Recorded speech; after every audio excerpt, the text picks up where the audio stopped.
Hello everyone, how are you all? I hope you all are fine.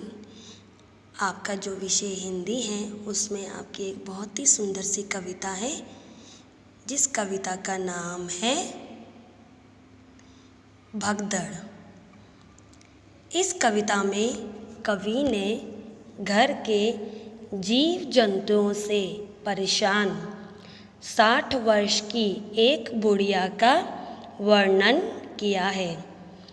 कवि कहता है कि बुढ़िया चक्की चला रही थी, तभी डोने में रखी मिठाई पर मक्खी आकर बैठ गई।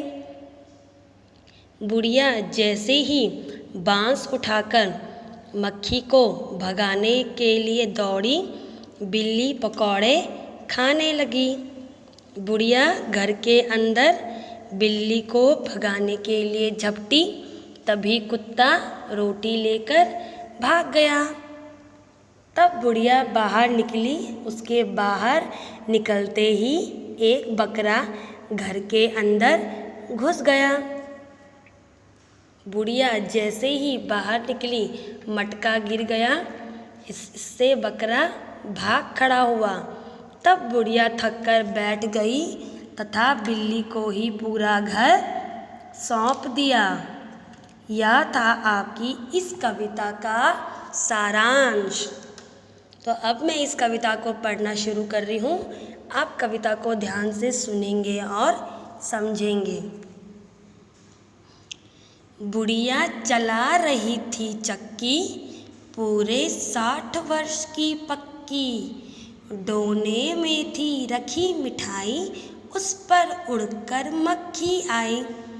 इन पंक्तियों का क्या अर्थ है? इन पंक्तियों का अर्थ यह है, कवि कह रहे हैं कि जो बुढ़िया है वो पूरे 60 वर्ष की पक्की है। मतलब वो जो बुढ़िया है उसकी उम्र कितनी है? पूरी 60 वर्ष। और वो क्या चला रही है? चक्की। चक्की का अर्थ क्या होता है? जिसमें आप गेहूँ और मसाले पीसते हैं। डोने में थी रखी मिठाई, उस पर उड़कर मक्खी आई। और बुढ़िया ने डोने में जो मिठाई रखी हुई थी उस पे उड़कर कौन आया? मक्खी। बुढ़िया बांस उठाकर दौड़ी, बिल्ली खाने लगी पकौड़ी।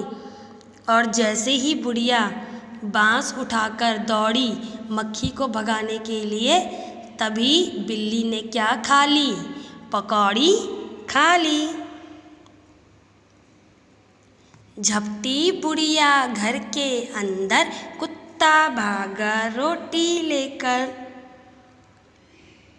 बुढ़िया घर के अंदर बिल्ली को जैसे ही भगाने के लिए गई, तभी कुत्ता घर के अंदर से क्या लेकर भाग गया? रोटी लेकर भाग गया। बुढ़िया तब फिर निकली बाहर, बकरा घुसा तुरंत ही भीतर। बुढ़िया चली, गिर गया मटका, तब तक वह बकरा भी सटका। बुढ़िया बैठ गई तब थककर, सौंप दिया बिल्ली को ही घर। और जब बुढ़िया घर के अंदर गई तब कुत्ता रोटी लेकर भाग गया। तब बुढ़िया बाहर निकली और उसके बाहर निकलते ही एक बकरा घर के अंदर घुस गया। बुढ़िया जैसे ही बाहर निकली, मटका गिरा और मटके की आवाज़ से बकरा भी वहाँ से फटाफट भाग गया। अंत में क्या होता है? बुढ़िया थक कर बैठ जाती है और घर बिल्ली को सौंप देती है। बुढ़िया बैठ गई तब थक कर, सौंप दिया बिल्ली को ही घर। बुढ़िया अब थक कर बैठ जाती है और अपना घर बिल्ली को ही सौंप देती है। बुढ़िया चला रही थी चक्की, पूरे 60 वर्ष की पक्की। डोने में थी रखी मिठाई, उस पर उड़कर मक्खी आई। इन पंक्तियों में कवि कह रहे हैं कि बुढ़िया पूरे 60 वर्ष की है और बुढ़िया क्या चला रही है? चक्की चला रही है। डोने में थी रखी मिठाई, उस पर उड़कर मक्खी आई। और डोने में जो मिठाई रखी हुई थी उस पर उड़कर कौन आता है? मक्खी। बुढ़िया बांस उठाकर दौड़ी, बिल्ली खाने लगी पकौड़ी।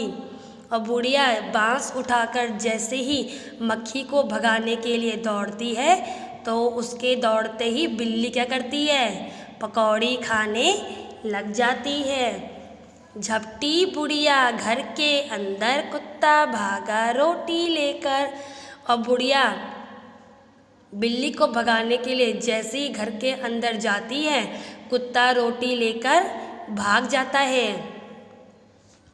बुढ़िया तब फिर निकली बाहर, बकरा घुसा तुरंत ही भीतर। बुढ़िया चली गिर गया मटका, तब तक वह बकरा भी सटका। अब बुढ़िया जब बाहर निकलती है तो उसके बाहर निकलते ही घर के अंदर कौन घुस जाता है? बकरा। अब बुढ़िया जब चलती है तो उसके चलने से क्या होता है? मटका गिर जाता है और मटके की गिरने की आवाज़ से बकरा भी भाग जाता है फटाफट से। बुढ़िया बैठ गई तब थक कर, सौंप दिया बिल्ली को ही घर। और सब जानवरों को भगाते भगाते बुढ़िया क्या हो जाती है? थक जाती है और थक कर बैठ जाती है और अपना घर किसको सौंप देती है? बिल्ली को ही सौंप देती है। तो यह थी आपकी कविता भगदड़, जिसमें आपने क्या देखा कि एक बुढ़िया अपने घर के अलग अलग जानवरों से परेशान हो जाती है और उनको भगाने लग जाती है, लेकिन थक कर वो क्या करती है? अंत में अपना घर किसको सौंप देती है? अपना घर अंत में वो बिल्ली को ही सौंप देती है। तो यह थी आपकी कविता भगदड़। तो मुझे उम्मीद है आपको कविता बहुत पसंद आई होगी और आपने इसे ध्यान से सुना और समझा होगा। Okay, thank you so much.